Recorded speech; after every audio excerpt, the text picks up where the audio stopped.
Good morning sa mga kaibigan ko taga riyan sa Cebu. Yan naman ang lugar ko sa Antipolo.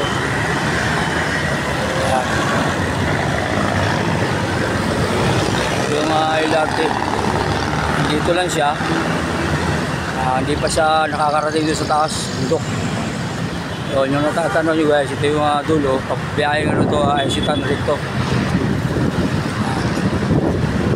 Okay, lakad muna tayo. Sama sa pang-araw-araw na buhay natin to.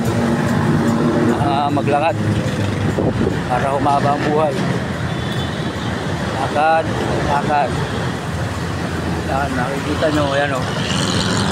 Madali ang mga sasakyan. Yan naman, makaganda rito.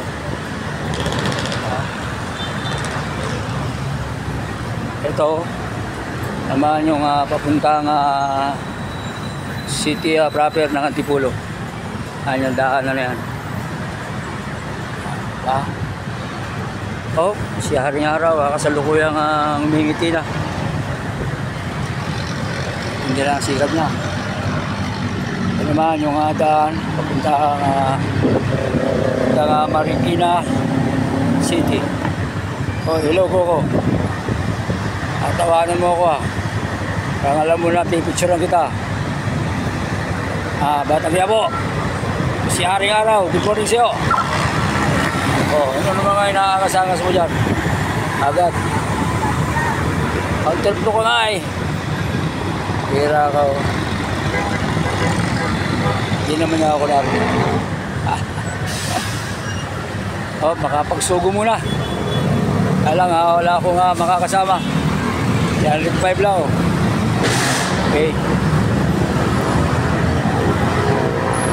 Ayo, pakita ko naman sa inyo kung papunta sa lugar ko. Doon, sa bundok na yun.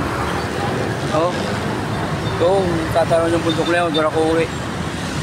Lakad lang muna ako pababa. Tapos mamaya, katinggulo yan. Yan naman, Okay.